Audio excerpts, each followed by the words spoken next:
Welcome to Podcastaway. My name's Jules. In case you've not listened to Podcastaway before, I ask our guests to bring 9 pieces of electronic media to some kind of desert island situation where they are totally isolated, and these pieces of media stop them from going postal, essentially. The 9 pieces of media can include films, TV shows and computer games, minimum of 2 per category. They also get given a copy of Watchmen and 1001 Films to Watch Before You Die.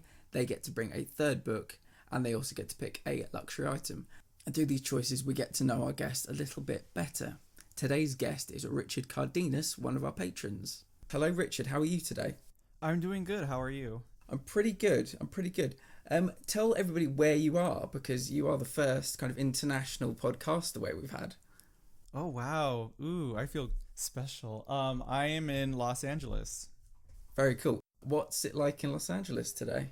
The overall feel of Los Angeles is kind of mixed, with all of the COVID-19 stuff going on. I feel like there are people who are scared and there are people who are like, who cares? So it's kind of a mixed bag. Yeah, it sounds like that's kind of a universal kind of feeling at the moment. A lot of confusion. Do I wear a mask? Do I not wear a mask? A lot of mixed messages being sent by politicians the world over, except in New Zealand. Why don't you tell the people at home just a little bit about yourself? Oh, wow. Okay. Hi, my name is Richard. I don't know what to say about myself. Let's see. I used to do a lot of podcasting. A few years ago, we had a podcast called The Awkward Human Survival Guide, which was like this comedy advice show that we did for about 4 or 5 years. It was really, really weird show. I also did one called Interview with a Nerd, where I talked to people about comic book characters mostly, and I had them give me basically like the rundown of a single character that they loved, and they would just give me like their whole story, and that was a lot of fun. I haven't really been doing that lately because I've been focusing on other stuff, but yeah, I'm kind of like, I love nerd culture, and yeah, so I love you guys. That's why I'm a patron of you guys. Yeah, so we actually kind of went back and forth on this a little bit, and I said I would explain why I'm having such a hard time picking an isolation scenario. And I think for me, growing up, I just like always had this weird fear of isolation and like the dark and stuff like that. So like thinking about it is weird to me. But what I ended up going with is there's this film called Vivarium, and I really like what they do with their whole isolation thing. So basically, there is this project of housing, and every single house looks exactly the same, but nobody lives there. And it's just this like couple that gets lured there, and they can't get out, like no matter how much they drive around or anything. So I feel like that's my isolation scenario, is just like being in this weird Stepford Wise kind of neighborhood, and like no matter what, it's always a loop and you can't get out. I tried to come up with things that just popped into my head that I really loved. And so this is the list. I didn't give it too much thought, but the first thing that I'm going to bring is a video game that was on the GameCube, I believe, originally. It's called X-Men Legends. Excellent choice. Why don't you tell us where you were and what you were doing when you started playing X-Men Legends? Oh, okay. So I think I probably was either like middle school or high school. And I don't know. I was kind of scared of exploring the geek part of me, like the nerd part that loved these comic books and cartoons and things like that. So this was something that I did like on my own in private, didn't talk to anyone about. But yeah, so this game was like this top-down sort of view of the characters, and you could have like 4 in your group, and it could be one of many of the X-Men. And yeah, you just like ran around fighting. Why do you think you were so reluctant to explore that part of yourself? Well, so in middle school, I found myself kind of hanging out with the, I wouldn't say they were the cool kids, but I would say they were like sort of like the rebel kids, the ones that stood out, and they were kind of like this punk rock group. And so I think a part of me felt like I couldn't be the nerd that I knew I had in me because I was always hanging out with them. They were like going to concerts and doing all these cool things. And I always felt like I couldn't do that. I couldn't express who I felt I was inside. And I think that also like is part like I'm queer. And I think growing up, I was very afraid to show that part of myself as well. So I think it just all like kind of mixed together and like made me really truly hide who I was. It sounds to me like you were one of the cool kids. I mean, I wish that were true, but I don't think it was. Tell us what middle school's like for you.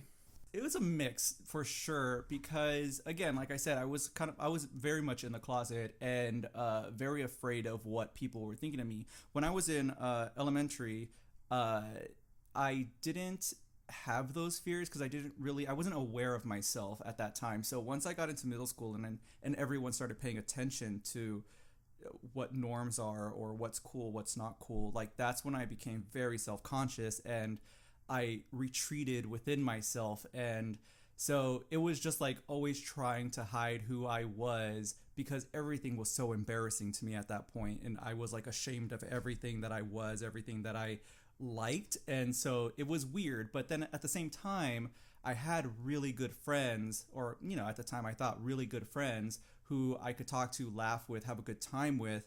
And even though I didn't share that part of myself with them, like I still could enjoy myself with them. So I don't know, it was kind of a mixed bag. Growing up, I had kind of like two different sets of friends. I had the ones from school and then I had my neighbors, and they were very much into like, you know, Batman and comic books and stuff like that. And so it was completely separate lives, but at this with these neighbors that I grew up with, they were very religious, very Christian. And so like I also had to hide, you know, the queer part of myself from them because they would talk to me about like, you know, gay people are going to hell and all this stuff. And so it's such a weird time for me. It all just sounds like a really confusing and frustrating time, and I personally can't begin to imagine that kind of juggling act of remembering, you know, who in your life gets to know which parts of your life. But it sounds like between everyone, you were living a mosaic of a complete life, but no one person was allowed to see the full picture. Yeah. Oh, for sure. It was definitely a struggle and a juggling act to to kind of keep that all up. Yeah. So who got you into X-Men Legends? I honestly don't remember. I think just knowing who the X-Men were when I was younger, I, like many people, watched the X-Men animated series, and I wasn't like super into comics at that time, but I saw the X-Men and how they all individually had their own unique powers, and I really loved that. And so I think I was just very attracted to the X-Men. So when I saw that this game came out, I was like, well, I want to try this out. And I think, I don't even know where I discovered this game from, but I did, and I got it, and I played it probably about 3 times in a row. I loved it so much. What does gaming mean to you? Gaming is definitely, it's so many things. It's escapism, it's distraction, it's you know, an adrenaline rush depending on what it is that you're playing, and I just love diving into a world that is not my own and discovering things. There is a game, The Last of Us, I don't know if you've played that. There is a moment in that game where one of the characters comes across for the very first time a giraffe, and it's such a powerful moment because you're living in this world where these characters are isolated and are like by themselves because of this like whole plague thing. And when she sees a giraffe for the first time, she's like 16 years old. It's very, very emotional, and I like to get like myself into the story. And I think that for me, a lot of people have very strong opinions about movies and TV shows and like what's bad, what's good. And I typically don't really care if a thing is seen as bad because I put myself, or at least I like to dive into what I'm experiencing in that moment so that I can like really get a lot out of it, I guess. Okay, let's move on to number 2. That might be a good time to move on to number 2. Okay. My number 2 pick is the film Scream. Horror movies were an interesting escape for me. My family grew up letting me I grew up with a family that let me watch whatever the hell I wanted to. It didn't really matter. I remember a memory of my parents, my sister and I sitting in the living room watching what is that movie called? It's about the stripper, not striptease. Showgirls, there you go. So we all as a family sat down and watched Showgirls together. I was like 8 or something, so like they never really restricted what I could watch. So growing up, I watched a lot of horror movies with my family and with cousins and stuff. And I feel like this movie in particular brought back the slasher genre. Because we hadn't really seen it in any kind of dominance for a very long time prior to Scream, and it was such a like parody and commentary on what slashers are and what horror movies are. It was just like so good. Yeah, I think you're absolutely right about that. And the thing I liked was that as the Scream films came out, I think there were 4 of them in total, they would show the evolution of horror during that period of time. I seem to remember in one of the films, they incorporated point of view camera. When you watch Scream, how does it make you feel?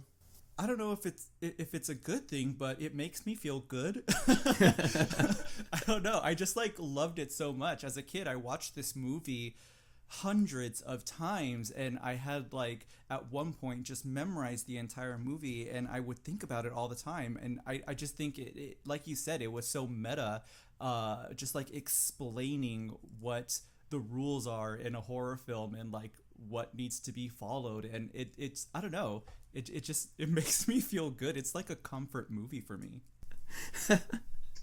That is fantastic. I'm not sure quite what answer I was expecting, but that's fantastic.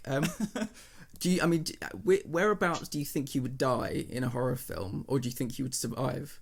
Oh boy, that's an interesting one. I don't know. I feel like as much as I would love to be the protagonist and survive and be like the final girl, that's not who I am, and I know that I'd probably either get out of Dodge immediately or like die maybe like a third of the way through the film. And why is it something that you would want to potentially spend the rest of your natural life watching? I think for me, part of what I chose is on my list is that I wanted to have different emotions at different times, and I wanted to be able to access those emotions at different times.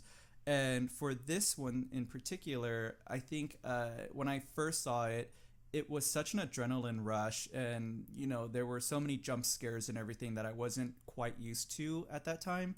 And I think that when I watch this film, it takes me back into those moments. And I have like this weird fucked up view on a lot of horror movies where I think some of them are very pleasant. Did you ever see Midsommar? I won't spoil it at all, but something happens that wraps up the entire film, and I had a very extremely opposite reaction to it than most people.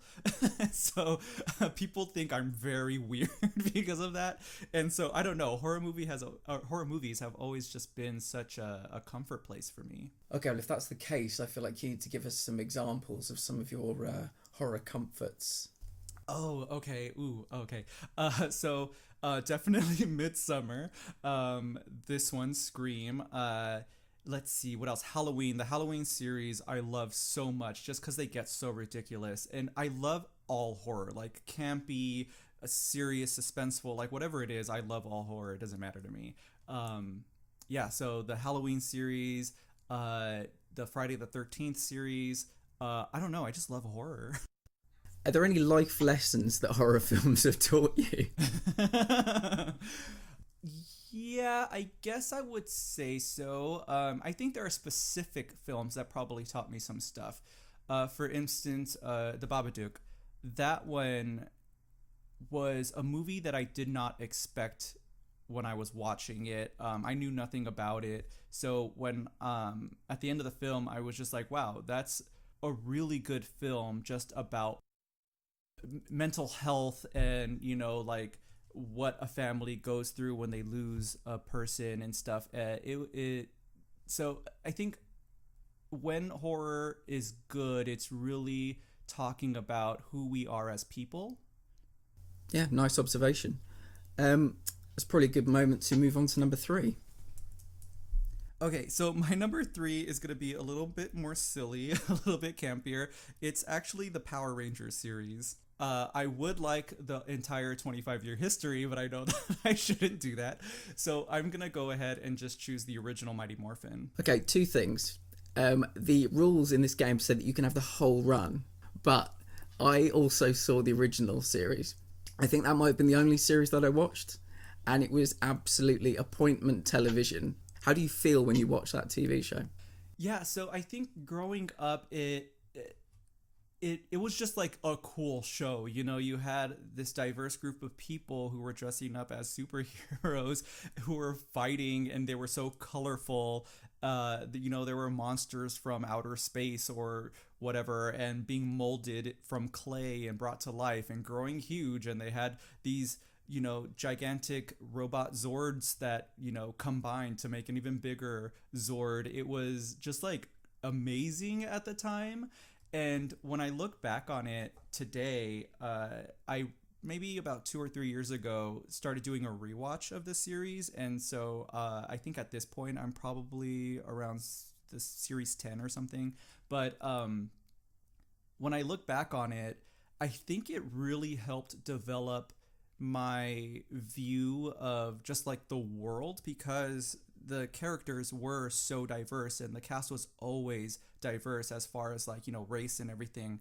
And they never shied away from that. And it really helped me not notice when I was in a group of diverse people. Like I grew up in LA, in what, you know, people would say is maybe like a ghetto area of LA or whatever. It was predominantly Latino and Black, and so that's who I grew up with. So when I was watching Power Rangers, I didn't really see any issue with the fact that they had like a Black superhero who was apparently the first Black superhero on television, which is insane, but whatever.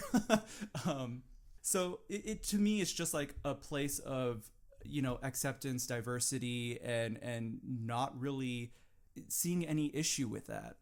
I haven't thought about Power Rangers in like probably, well, at least a decade, maybe more. I've never even considered that, but I think it's a very, very good observation. And I think it's obviously aimed at like very young children. And so to normalize relationships across kind of race and gender and sexuality at that age is a very important thing to do, I think. You know, it may have set a lot of children on the path to, you know, tolerance and acceptance. And yeah, that's a very good point to make. How old would you say you were when you kind of maybe started watching it? I think this show came out around 92 or 93, so it was probably about 7 or 8. Which of the Power Rangers did you imagine that you were on the playground? Without a doubt, and I would have never admitted this when I was a kid, but without a doubt, I wanted to be the Pink Ranger. Of course. Kimberly? She was the coolest. Hell yeah. She was the coolest. She was a gymnast, and she was just like, you know, this like popular kid who had like great fashion, you know, for the time.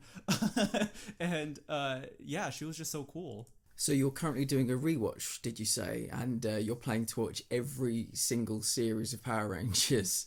Yeah, so there's this podcast I listen to where they watch every single episode and discuss and recap and all that stuff. And so I wasn't watching at the time, but I wanted to listen to this because I heard it was good. Yeah, I might have to check that podcast out. That sounds pretty good, actually. Do you want to give it a shout out? Yeah, it's called Ranger Danger. Oh, it's a fantastic name. That's a great name for that kind of podcast. Fantastic. Yeah, and do you have, I guess, a favourite? You know, is it the first series, or is there any series that you've seen during this rewatch that you think that was actually a damn good group of people? I think the first group of people is my favorite. The original, I don't know. This show gets a little bit more and more ridiculous as it goes on, and I think the original, there's just that nostalgia effect to it, but also just like had my favorite type of people because they did seem, for the most part, out of all of them, the most down to earth. I mean, I remember going to the cinema to see the film, must have been like 95 or something, or 96, I can't even remember, but it was appointment television. It was just, I'd run down in the morning, forget everything else. If I tripped and fell down the stairs, I didn't care. I just had to get in front of that TV and watch Power Rangers. Yeah, for us in the United States, we had it air every day. It was a brand new episode, and so every day after school, yeah, it was that feeling of like rushing home, making sure you caught the episode. Yeah, fantastic. So my number 4 is The Sweetest Thing. For people who haven't seen The Sweetest Thing, maybe give us a little synopsis. So The Sweetest Thing is a film. I don't remember exactly when it came out, but it's with Christina Applegate, Cameron Diaz, and Selma Blair. And it's about this group of friends, or primarily these two girls, these two women, who find themselves kind of like dating around and always just looking for the next guy. And eventually they realize that they're kind of tired of doing that. And so one of the main characters, Cameron Diaz's character, runs into this guy who she can't stop thinking about. And so they basically, the film is like this journey road trip to like go meet him at his brother's wedding, to like go confess that she wants to pursue a relationship with him. It's a movie that for me was kind of one of the first examples in a film of good, like solid friendship, because these two women, throughout the film, they never tear each other down at all, and they like never fight or anything. And that's something that I really love about this movie. It's just these women who are always having a good time. They have their serious moments where they can discuss serious things, but they always have each other's backs. Like Cameron Diaz's character is having these emotions about this guy that she wants to meet up with again, and Christina Applegate is like, all right, I know what she needs. She's not going to admit this, but I'm taking her on this road trip, and we're going to go find this guy, and she's going to like talk to this guy or whatever. And like Cameron's character doesn't know that's exactly what she wants, but she's up for it, and she's up for the journey, and they just like always have each other's backs. And I love that so much. I think also for me, again, growing up queer, I didn't have any queer role models, so I often found myself looking up to women, because they were kind of like the closest thing to what I could get to a gay man at the time. And so I think that's maybe why I love horror so much, and the idea of the final girl, because the woman is so strong and like she's the survivor, and then you have these two women who are a great example of what a friendship should be. And so yeah, it's just like I'm always driven to like the feminine and women when I'm looking at my TV movies or whatever. And I think that's what that time was for me, was that all my examples of what good things were coming from women, because I didn't have the example of like a good queer man. Okay, that's probably a good time to move on to your next choice. What have you got for us next? The next one I chose is a Game Boy Color game, Pokemon Silver. Now, one of my favorite games of all time is actually Pokemon Gold. So you are preaching to the choir here. That is a very, very special game. When did you start playing Pokemon, do you think? Okay, so I don't know if they had this over in the UK, but over here in America, we had a pre-order thing, and I don't even know who was doing it, but it was like this package deal. And so you would get the game, the strategy guide, and like some other stuff. I forget what it was. So I pre-ordered it, and I started playing it right away. That was back in the day where I'd buy a magazine to like find out all my gaming information. And I remember seeing the pictures where the grass was like a different color to the building. And the building was a different colour to the water. And just thinking at the time, oh my God, this is so amazing. This is like such a huge breakthrough in Game Boy technology. Yeah, well, they came out with the Game Boy Color a little bit prior to Pokemon Silver and Gold, because I believe it was Pokemon Yellow that came out before it, and you could play your old games on the Game Boy Color, and so it would bring out some colors in those old games, and so it wasn't like crazy, but I think once I played Pokemon Silver on the Game Boy Color in all of its color glory, yeah, it was pretty mind-blowing. But yeah, I remember you could play old games and they would just bring out like random ass colors. Why is it a game that you would bring into isolation? Kind of how does it make you feel? And does it kind of bring up those childhood memories? Yeah, it's very nostalgic. I think that if you've kept up with the series, you know that they don't really change the formula very much. And it's always like you get your starter Pokemon, you collect your team that you want to collect, you beat the gyms, you go to the Elite Four, and you're done. But this game, like, it was the sequel to the original of that, and it opened the world. It said, hey, remember these 151 Pokemon that you could possibly catch?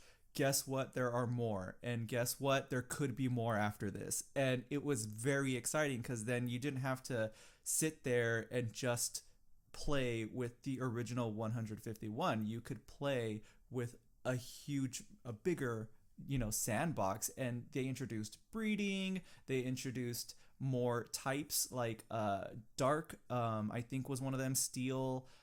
So like it just broadened the world of Pokemon and what it could be, and I thought that was so cool. Yeah, it was so cool because it kind of broke some of the rules that it had established in Red and Blue and Yellow. We have these finite amount of Pokemon, these gyms, these are them, like take it or leave it. And you went into Gold and Silver and suddenly you could breed Pokemon, as you said, which was so exciting. But the fact that you could get something like Pichu, you got Pikachu, evolves into Raichu, this very kind of finite, evolution like chain, and suddenly Pokemon like Pichu would come along and everybody's minds were kind of blown. Everything we thought we knew was changing, and like you said, it was broadening everything, expanding into all these new directions. And I think the day that I found out that you could go and get the other 8 badges as well, you could do the Elite Four, but you could get like a total of 16 badges, right? That was just mind-blowing. I'm probably going to ask you, maybe what your favourite Pokemon is, but also feel free to throw in a dud, a Pokemon that you don't particularly like. I don't know if I have a dud. I'm pretty sure I do if I really think about it, but I'll start with my favorite. I think my overall favorite, I'll give you 2. I'll give you my favorite from the Silver game, which is Ampharos. Oh, that is a good one. Yeah, I love Pokemon that have different stages of evolution. So this one had 3. It was Mareep, forget the middle name, and then Ampharos. And those, I don't know, so adorable little sheep thing that evolved into this like punchy electric man. And I loved it so much. But other than that one, I would say my all-time favorite, and this is going to sound so weird, is Caterpie. What kind of Pokemon trainer were you? Were you like a bug type trainer, or was it just you just thought he was the cutest little thing? I'm not at all a bug type trainer. I don't really care for them too much. But I did think it was like the cutest thing. It was one of the first Pokemon that you can catch in the game, and it was also in the animated series pretty much Ash's, maybe I think second or third Pokemon that he caught. And so it just like kind of mirrored that in a way where it was just, I don't know, so fun, but it's also like a really cute Pokemon. And ever since Caterpie, I always made it a point that I would have one of those fast evolving bug Pokemon in my team up until like the middle of the game when I traded them out. But I don't know, Caterpie was just so cute to me, and it's just like the pinnacle of nostalgia for me, I guess, regarding these games. Yeah, Caterpie. I remember watching the anime. Did you watch the anime back in the day? I did. Yeah, I remember when Caterpie was often on screen, and it was just you think about the size of a caterpillar. Caterpie was just fucking like monstrously big. if you'd have woken up and like seen that thing like sat on your leg, you would have been like terrified. It would have been a scene from Alien. Yeah.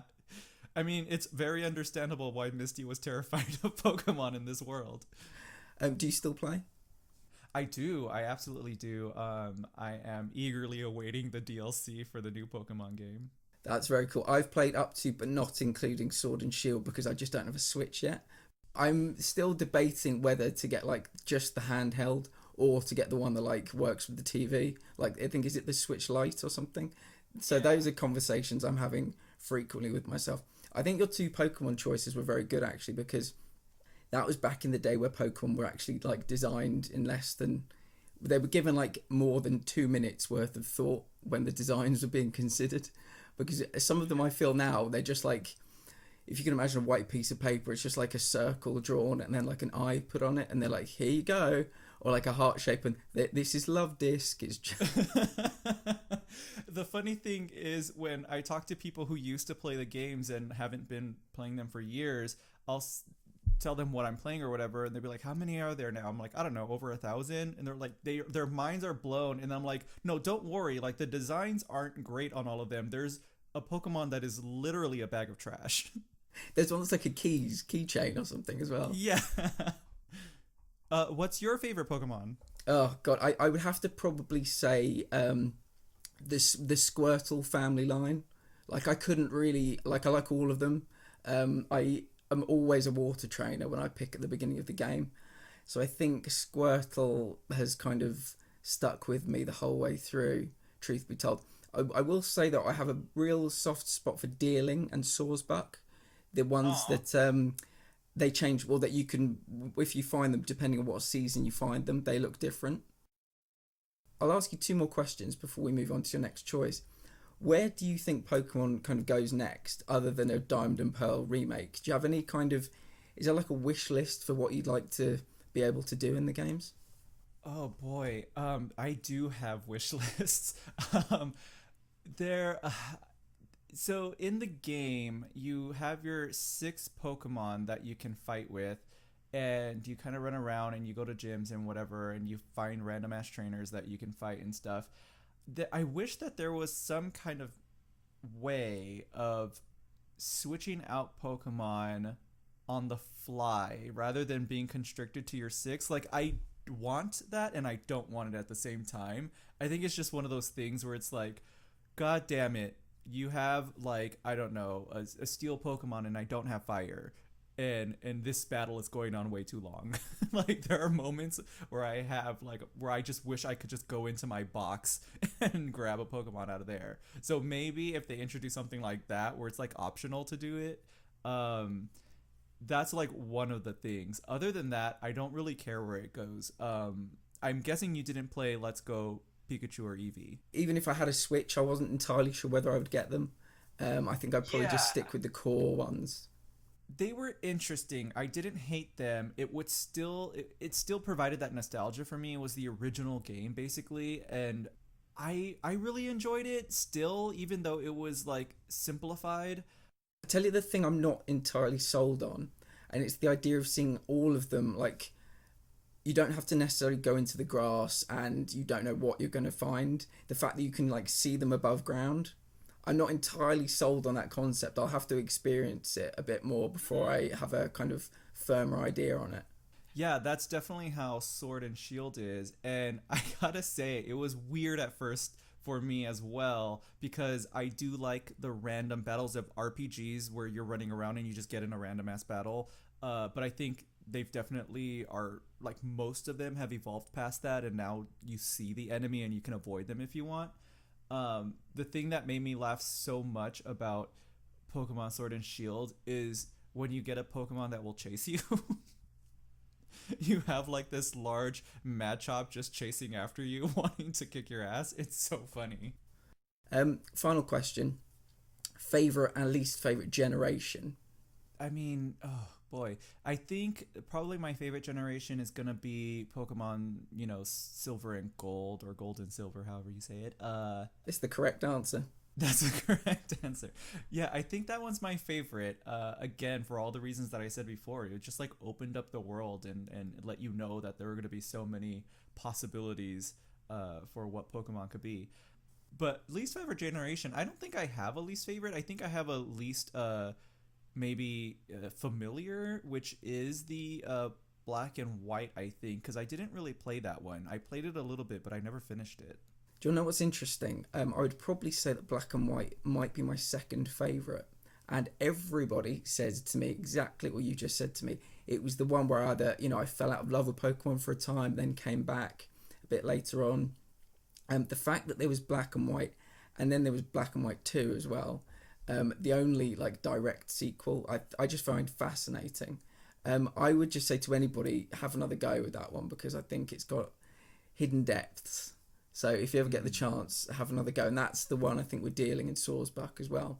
I think Gold and Silver might have had the day-night cycle, but I like that Black and White had the seasonal cycle. Just something different that they experimented with. And I kind of, all of these things, I'd love them to just be in permanently. It's like they tried them, they must have thought, I guess it failed, and then they take it out for the next game. But they've had some really good ideas that I think they should just make sure they bring back in the future.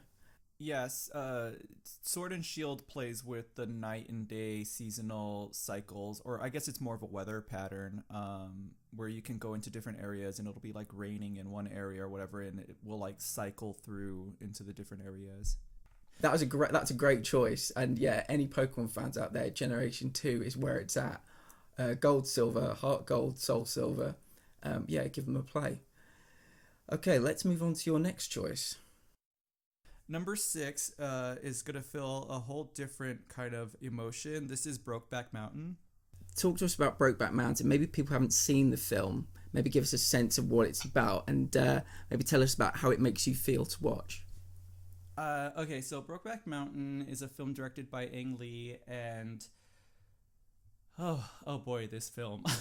So it's about these cowboys living in Wyoming, I believe it is, and they meet by chance because they're both trying to find work herding sheep, and eventually, while they are out, camping in the outdoors of Wyoming, they kind of fall for each other and realize that they have this attraction to each other, and they eventually fall in love and everything. And it's during a time, I don't know exactly when it's set, but it's during a time where like you cannot be gay.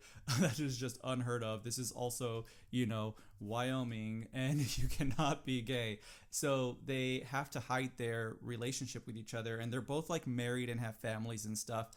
But they always come back to each other, and it's just like watching this relationship try to survive in this like very, very difficult time for them when they can't be who they want to be. I am a crier when it comes to TV, films, whatever. Like, I cry in most viewing sessions of whatever it is I'm viewing. And so, when I'm watching this film, it's so sad the way it ends. It's kind of beautiful and sad at the same time. And it just releases a lot of tension in myself that I feel like I hold, and like being able to feel, I think at the end of the film I usually feel a little bit more relaxed, a little bit more loose, because I've just watched these two people go on this journey, and the journey for them is so hard, so difficult. And at the very end, you do learn definitively that like they loved each other, and they wanted more than anything to be able to live with each other. And they just couldn't have that, but like they will always have that love for each other. And I don't know, it's just it makes me sad, but it makes me happy, and it makes me comfortable knowing that we don't have to live like that today. So when did you first see Brokeback Mountain? Was it right when it came out? Yeah, I saw it in theaters, yeah. And what were you doing with your life in the mid-noughties? What was I doing at that time? I think I had just probably graduated high school, and I was performing a lot, and I was really trying to discover who I was, I think, because growing up, I'm Mexican American. My family, especially on my dad's side, is very Mexican, and I always had this like weird battle, and I think this is what a lot of children of immigrants feel in America, is when your family challenges you to be more of their culture, and then the outside world challenges you to be more, quote unquote American. And that was a struggle that I had. And so, like growing up in high school and everything, my family was like, you're not Mexican enough. And then outside of high school, the group that I ended up surrounding myself was like, you're too Mexican. And so it was just like this weird battle. And I think that was the period of my life where I was really trying to discover who I am as a person, as well as like a queer person on top of all of that. And yeah. Brokeback Mountain, it's a story where it's obviously not the happiest of endings, but for one of the struggles you were going through, do you think Brokeback Mountain was a message that you needed to hear at that time in your life? I think at that time it was definitely, queer stories weren't being told as much. And so there was not much that I could look to find examples of what my life should be. And seeing this was like kind of a realization of this, like my struggle isn't as much of a struggle as what so many before me have gone through. And like we are in a better place. Obviously at that time we still had so much more to do, and today we still have so much more to do, but I don't know, it was just kind of like in an odd way, a comfort to know that we've come so far and that I could start trying to find my authentic self and live my authentic life.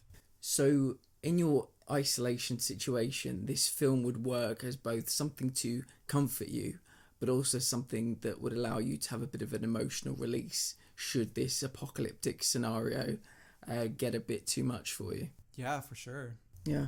You slipped in performing when you were talking a minute ago. Please fill us in on your performing past. It's not that interesting, but I did, I guess, I don't know how to say it, but drumline is what I did in high school. I was in the band and I was part of the drumline, and then outside of high school I would do drum corps. I don't know if you know what that is. I don't know what that is, no. So the way I typically describe it is what high school football is to the NFL, marching band is to drum corps. Like drum corps is the NFL of marching band. Wow. And we would travel. It's huge in the United States. I don't really know how it is anywhere else, but we have people from all over the world, come in, and we have different groups throughout the United States that travel the United States during the summer and perform a show, and we compete against each other in these like football arenas. And we spend like the entire summer just touring around performing. I wanted to surround myself with people who were the best, and I was not the best in the group. I was always learning, and I loved being in that position of people are better than me and I can learn so much from them, and I like push myself to try to reach their level, though I never want to quite reach it because I always want to be learning if I'm going to be in a situation where I'm doing something I'm passionate about.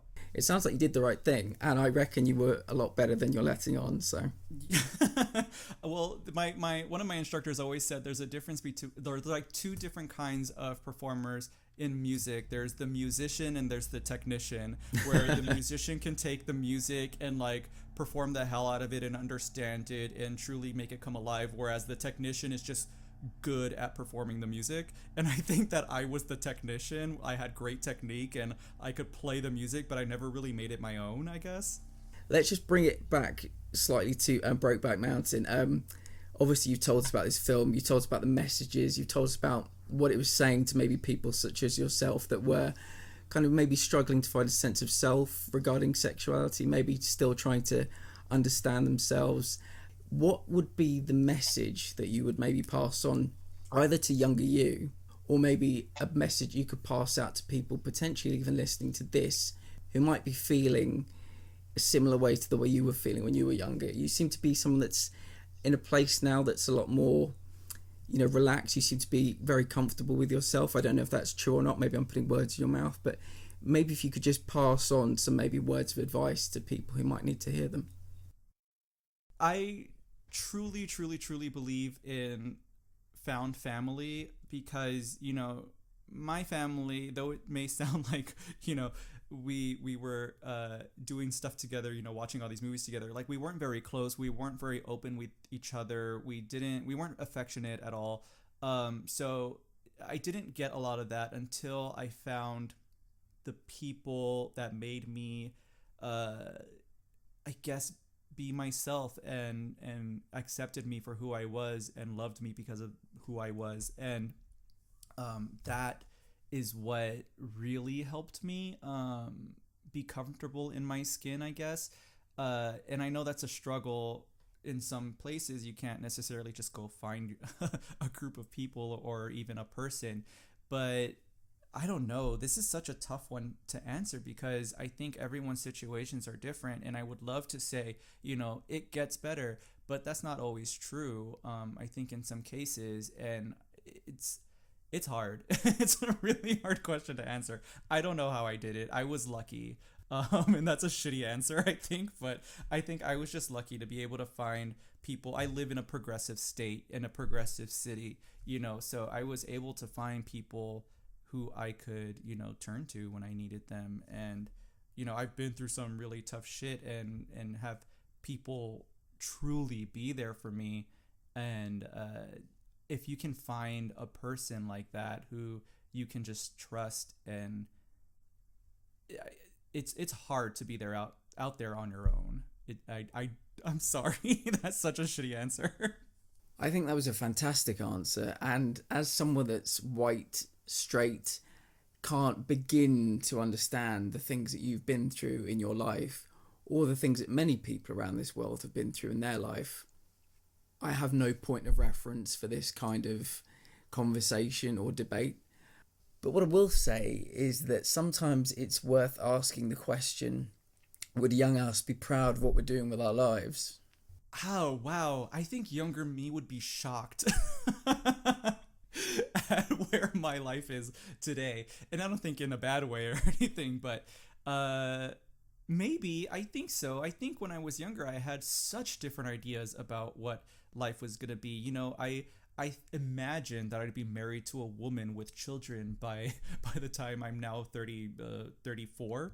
And I, you know, just had this completely different idea of who I was going to be. And I think maybe if I knew who I was when I was younger, I'd be proud of who I am today. But I think mostly I'd just be shocked. Fair enough. Now it's time for you to give us your third book, because you get given a copy of Watchmen and you get given a copy of 1001 Films to Watch Before You Die. So what is your third book? I chose this. I've only read this once, and it was within the past year. I chose The Song of Achilles by Madeline Miller. The theme of this interview is queer. I chose it because it's a queer retelling of an old myth of Greek mythology. It's about the relationship between Achilles and Patroclus, his like friend / partner or whatever, and it's a retelling of that. I guess in the original story, they are, you know, just companions that go off to war together, but in this story, this author retells it as if they were in love with each other. And the reason I love it is I don't ever feel in the story that they are sexualizing each other in any way. I think it's very important to have stories out there, queer stories out there, that aren't just about sex. And I mean, sure, in the book, you know, they have sex and stuff, but they don't fall in love with each other because of that. They fall in love with each other because they've like gotten to know each other, and they learn who they are, and they truly just love each other, and they never really talk about the fact that they are two men. They just acknowledge that they are two people who happened to fall in love with each other. It kind of reminds me in a way of Brokeback Mountain, of this like love that they have for each other that is forbidden, and they're not supposed to have it, and it ends happy in an interesting way, but it's one of those things of like, we've come a long way in our history, and we can do better, we need to do better, but we get to enjoy some freedom of who we are because of the struggles of the past, and also the importance of just like falling in love because you love the person. And that's why I love this book so much, was again because they didn't focus on sex. It was never like, there were never passages about like, oh, his penis was so big or anything like that. Like, it was always just about their hearts and how they made each other feel, and that was it, and that was beautiful. Okay, let's talk about your luxury item. So this is a departure from everything I've talked about. My luxury item is a massage chair. That is an excellent choice. We've actually had some really good choices so far. I think we had a jukebox, we've had coffee. Great choice. Do you own a massage chair? A few years ago, my boyfriend bought one because he had surgery on his nose, and he was going to have to, for like a few weeks, sleep upright. So he had to figure something out, and he didn't like the way his setup was in his bed, that he, bought all these like cushions and things to keep him propped up. So instead he bought himself a massage chair so that he could sleep in and get massages in while he was recovering from surgery. He sounds like a genius. That's brilliant. I love that. Yeah, so we have that, and I don't use it too often, but I just sleep in the most fucked up positions, and so my back, my neck, it always hurts. So I will pop in there every once in a while to fix those kinks. So I know no matter how comfortable my isolation situation is, I'm gonna need a massage chair. Yeah, I think I must sleep similarly, like as if somebody's crumpled me up into a ball and just kind of tossed me aside. Yeah, a massage chair. I'll add that to the list. I think that's a very, very good decision. Well, I think we've covered everything. Thank you so much, Richard, for being my guest today, and thank you so much for being a patron and giving us a great insight into you, your life, and your interests. Thank you for having me. Whether you've just listened to the full interview on Patreon, or you've listened to the edited version on iTunes, Spotify, or somewhere else, I really appreciate you listening. I'll be back next month with another episode of Podcastaway. I'll be interviewing Ross from I Understood That Reference podcast. I hope to see you then.